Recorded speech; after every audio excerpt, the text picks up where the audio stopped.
दोस्तों कैसे हो आप सब लोग। एसएससी जेई के जो प्रीवियस ईयर क्वेश्चन है उनका हम सॉल्यूशन देख रहे थे।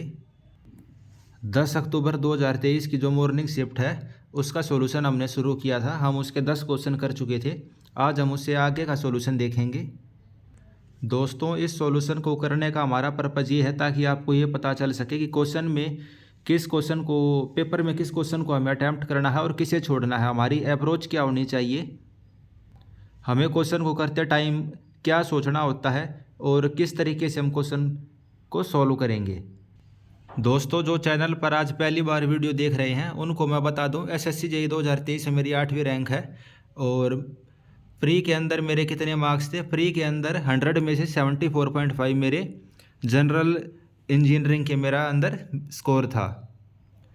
तो दोस्तों आप मेरा ये स्कोर प्री के अंदर देख सकते हैं और फाइनल रिजल्ट मेरी 8वीं रैंक थी। तो आप भरोसा कर सकते हो इस सॉल्यूशन के ऊपर और जो अप्रोच है आपके लिए काफ़ी हेल्पफुल रहेगी। तो ठीक है दोस्तों, अब हम अपना सॉल्यूशन शुरू करते हैं।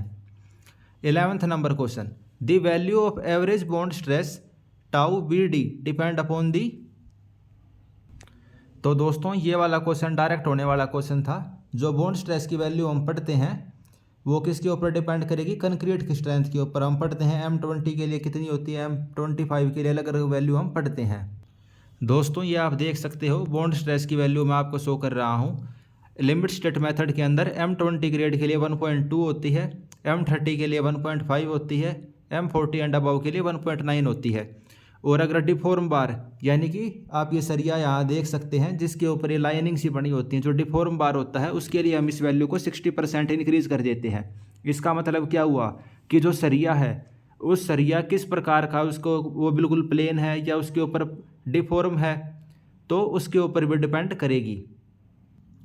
तो इसका करेक्ट आंसर क्या हो जाएगा, ऑप्शन नंबर 2 कंक्रीट की स्ट्रेंथ के ऊपर यानी M20 M30 and type of बार। भाई प्लेन है डिफॉर्म है उस चीज़ के ऊपर ये डिपेंड करेगा। 12th number question, which of the following is define as the area of building measure at the floor level. ये भी डायरेक्ट डेफिनेशन बेस्ड क्वेश्चन था। Area of the building measure at floor level क्या कहलाता है, plinth area कहलाता है।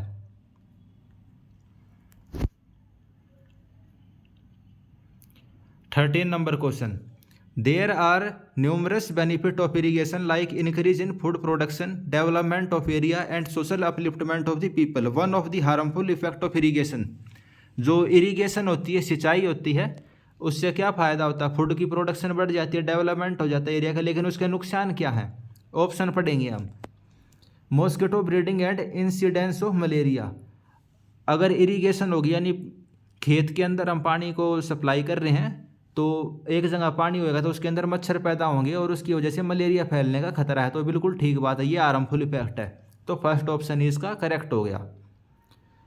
आप ये तीनों ऑप्शन पढ़ेंगे तो ये तीनों ऑप्शन इरिगेशन के बेनिफिट हैं।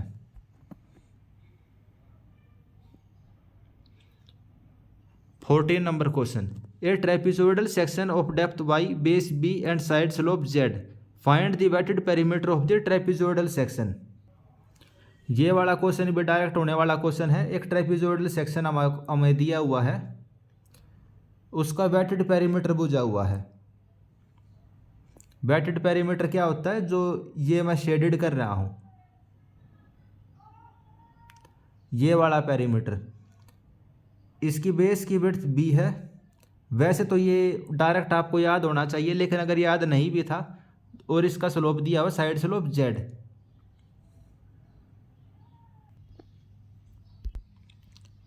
ये इसका स्लोप दिया हुआ है। ये जो नोट्स होते हैं उसमें मैं आपको दिखा देता हूँ। ये आप देख सकते हैं, एक जो कोई ट्रेपिजोइडल सेक्शन होता है उसका wetted perimeter b + 2y 1 + z² का रूट। तो ये चीज़ हम डायरेक्ट भी पढ़ते हैं और इसका स्लोप वगैरह दिया हुआ था, तो ये आप सोल्व करके भी पाइथागोरस थ्योरम लगा कर भी आप निकाल सकते थे। इसके अंदर y इसकी हमारे पास डेप्थ दी हुई थी और जो ये वाला ट्रायंगल हमारा क्या बन जाता, y हमारे पास हाइट थी, वाई जेड हमारे पास हॉरिजॉन्टल हो गया। तो जो ये स्लैंट वाली है इधर वाली और ये इधर वाली, इन दोनों को निकाल कर b + 2y 1 + z² का रूट, ये डायरेक्ट होने वाला क्वेश्चन था। ओपन चैनल फ्लो बिल्कुल आसान टॉपिक है, ये आपको बिल्कुल करना है और काफ़ी बढ़िया स्कोरिंग सब्जेक्ट है ये।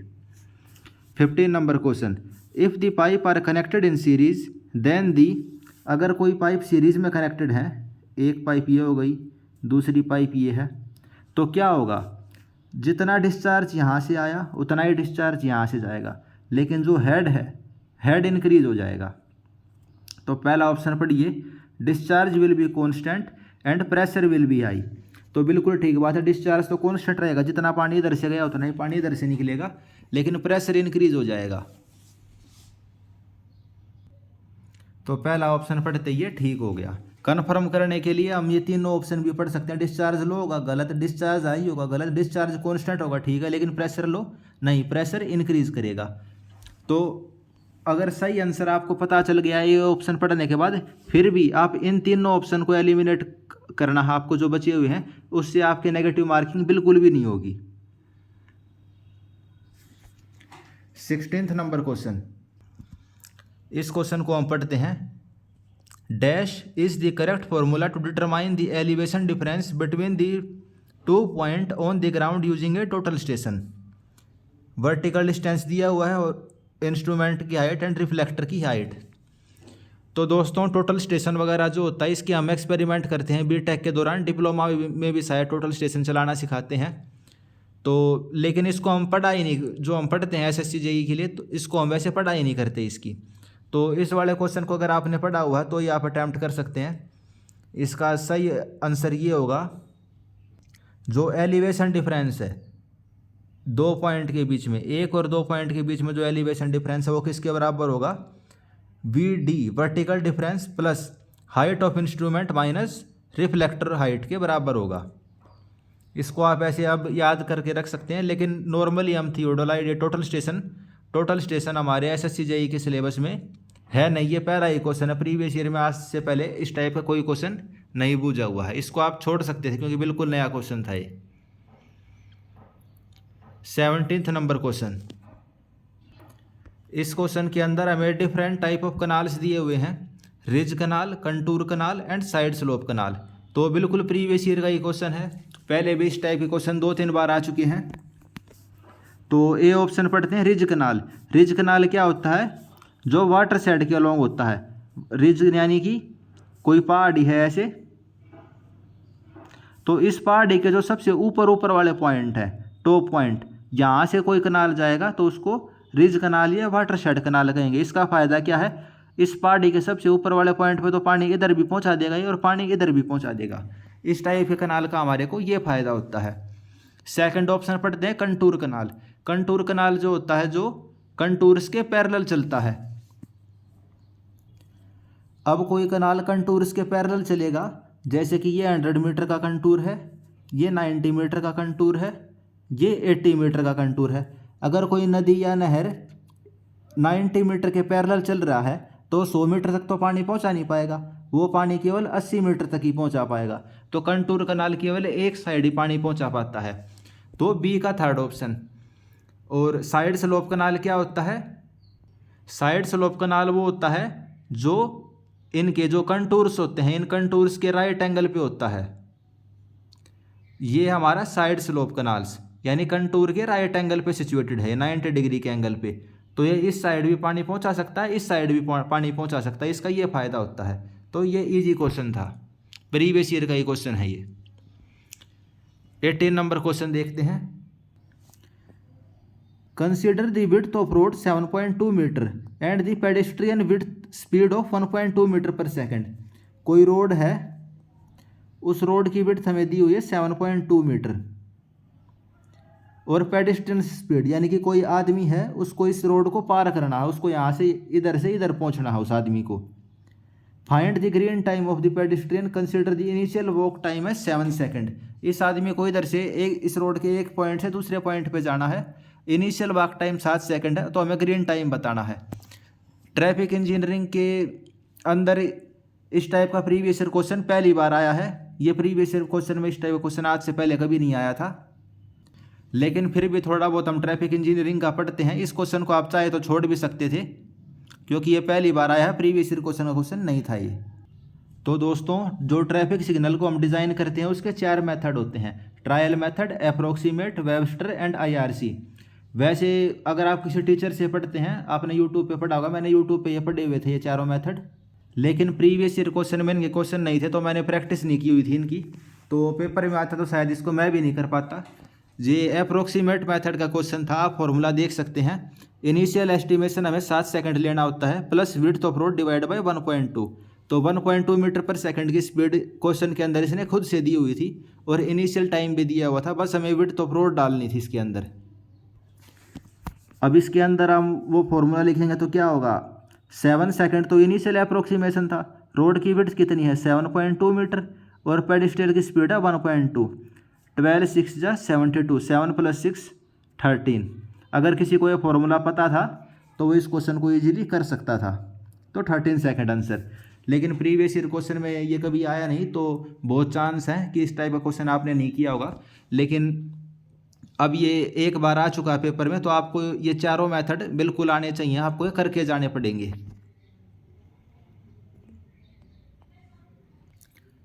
क्वेश्चन नंबर 19 को देखते हैं।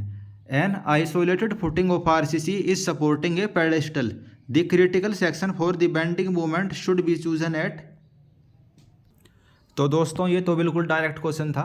एक आइसोलेटेड फुटिंग है, एक आइसोलेटेड फुटिंग है, ये किसी पेडेस्टल को सपोर्ट कर रही है, यानी कि ये फुटिंग है, इस टाइप से कोई फुटिंग है। ये मैं सामने से दिखा रहा हूँ, ये टॉप व्यू है और ये फ्रंट व्यू है। Critical section of bending movement कहाँ पे होता है, critical section of bending movement होता है at the face of the column, इस कॉलम की फेस पे होता है critical section of bending movement. तो 3rd नंबर डायरेक्ट आंसर। अगर कोई दीवार होती ब्रिक मैसनरी की तो कहाँ पे होता, तो होता वो at distance equal to half the depth of the column from the face of the column. अगर कोई दीवार होती ब्रिक वर्क की तो वो होता half way distance between the centre line and the face of the column. लेकिन हमें सिंपल कॉलम का पूछा हुआ था, तो सिंपल कॉलम का कहाँ होता है at the face of the column, simple column का होगा at the face of the column. अगर दीवार होती तो होता 4 number option. 20 number question. As per IS 456 for a cantilever beam, the effective length of the cantilever shall be taken as clear span of the beam plus half the effective depth। तो ये भी direct previous year question का एक type से कह सकते हैं, related सा क्वेश्चन था, क्योंकि सिंपली सपोर्टेड का उसने पूछा हुआ था।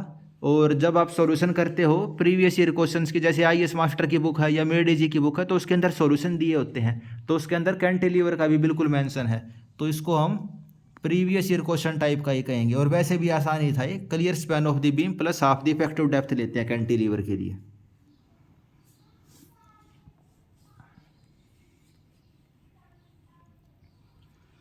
Twenty 21 number question. As per IS 800/2007 which of the following statement is correct regarding the maximum slenderness ratio. तो इसके अंदर जो स्लेंडरनेस रेशो है उसके रिगार्डिंग कौन सी स्टेटमेंट सही है, तो हम स्टेटमेंट पढ़ते हैं। पहली स्टेटमेंट है maximum slenderness ratio of A member carrying compressive load resulting from the dead load and impose load should not exceed 180। तो पहली स्टेटमेंट ही करेक्ट हो गई। जो स्लेंडरनेस रेशो होता है डेड लोड और लाइव लोड की वजह से, वो 180 से ज़्यादा नहीं होना चाहिए कंप्रेशन मेंबर के अंदर, बिल्कुल ठीक बात है ये। दोस्तों आपको ये स्लेंडरनेस रेशो की मैं लिमिट दिखा देता हूँ कितनी होती हैं। ये बिल्कुल बेसिक सा क्वेश्चन था, हम ये बिल्कुल पढ़ते हैं।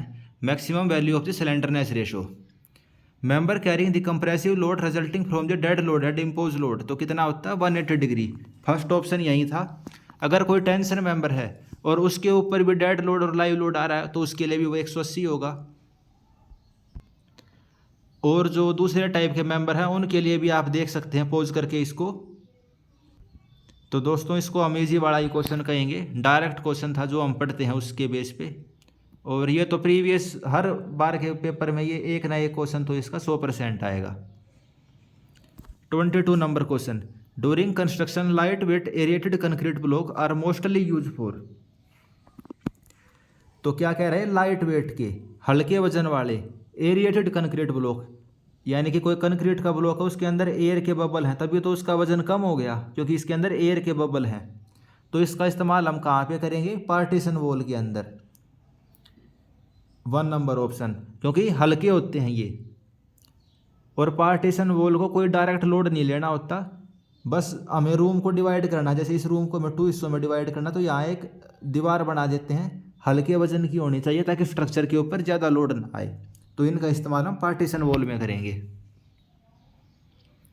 23 number question, the design criteria for the laterally supported steel beams with respect to crippling recommended that the maximum permissible bearing stress should not exceed dash time of the yield stress of the steel. तो इस question में पूछ रहा है ये laterally supported steel beams, ये steel की beam है, लेटरली सपोर्टेड है, यानी कि यहाँ पे हमने कोई सपोर्ट लगाया हुआ है, लेटरली यानी कि लेंथ के अलोंग, और क्रिपलिंग के रिस्पेक्ट में, यानी कि क्रिपलिंग यानी एक टाइप से हमने ज़्यादा लोड लगा देते हैं, कॉलम ऐसे क्रिपल हो जाता है ना, तो उसी टाइप का कुछ ये बीम के लिए कह रहा है। तो उसमें मैक्सिमम परमिसिबल बियरिंग स्ट्रेस कितने टाइम एक्सीड नहीं करना चाहिए, 0.75 टाइम दी यील्ड स्ट्रेस से ज़्यादा एक्सीड नहीं करना चाहिए। तो दोस्तों ये प्रीवियस ईयर क्वेश्चन नहीं था, ये नया क्वेश्चन था, ये हो सकता है डिफ़िकल्ट हो, तो इस क्वेश्चन को आप छोड़ सकते थे। 24 number question, during the construction of the slope timber roof truss for protection of timber which of the following is essential. जो टिम्बर की रूफ है स्लोप टाइप की, इस टाइप की, यानी कि टिम्बर यानी कि लकड़ी की बनी हुई स्लोपिंग रूफ है, तो इस टिम्बर की जो ये लकड़ी है इसकी प्रोटेक्शन के लिए हमें क्या करना पड़ेगा। पहला ऑप्शन पर, इसके चारों ऑप्शन पढ़ेंगे। 2 coat of paint over the primer, यहाँ पे दो बार पेंट करेंगे प्राइमर के ऊपर। सेकंड ऑप्शन है नो प्राइमिंग नो पेंटिंग, ना तो पेंटिंग करेंगे ना प्राइमिंग, तो ये तो गलत हो गया। पेंटिंग तो और प्राइमिंग तो करनी पड़ेगी ताकि लकड़ी की रक्षा हो सके। 1 कोट ऑफ पेंट कर सकते हैं, 1 कोट ऑफ प्राइमर कर सकते हैं, लेकिन पहला ऑप्शन पढ़िए 2 coat of paint over primer, paint के 2 कोट प्राइमर के ऊपर। तो इस वाले क्वेश्चन में अगर आप तुक्का लगाना चाहो तो तुक्का आप लगा सकते थे, ये प्रीवियस ईयर का क्वेश्चन नहीं था, लेकिन इसमें हम तुक्का लगा सकते थे। प्री के अंदर मैं कहूँगा आप रिस्क ले सकते हो इस टाइप के क्वेश्चन में, क्योंकि आपको इतना समझ में आ रहा है कि टिम्बर यानी कि लकड़ी है, लकड़ी के ऊपर पेंट करेंगे तो लकड़ी की रक्षा होगी, प्रोटेक्शन होएगी लकड़ी की।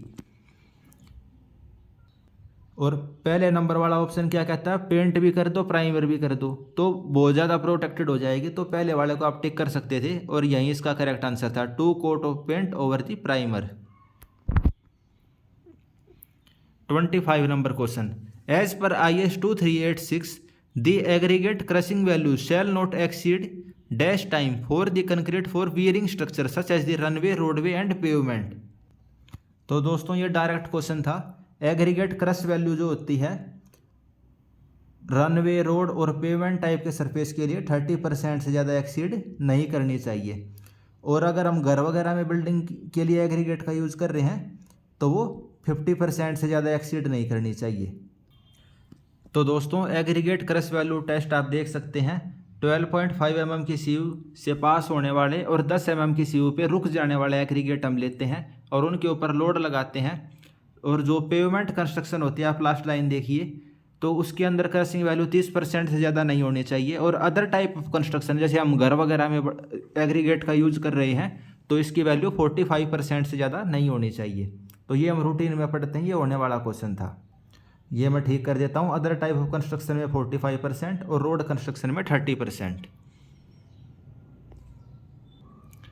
ठीक है दोस्तों, आज हमने 15 क्वेश्चन किए हैं, इन 15 में से ना होने वाले क्वेश्चन हम देख लेते हैं। एक ये थोड़ा इसमें हम गैस वर्क लगा सकते थे, 1 क्वेश्चन, 2,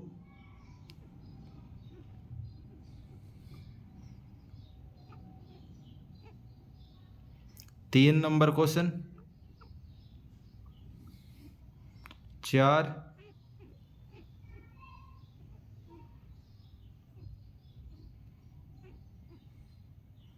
तो दोस्तों आज हमने 15 क्वेश्चन किए।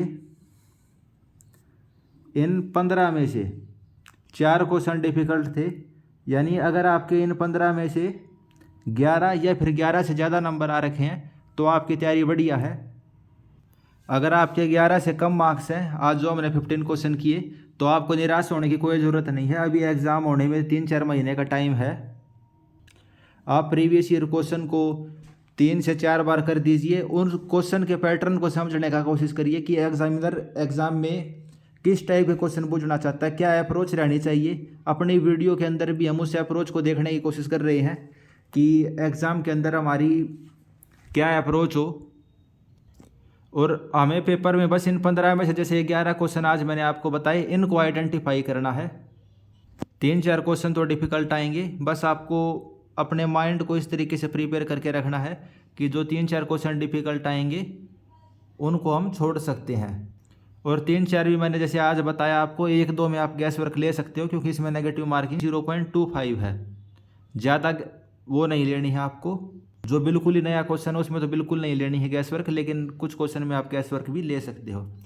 ठीक है दोस्तों, आप बता सकते हो कि 15 में से आपके कितने ठीक हुए, 11 हुए या 11 से ज़्यादा हुए।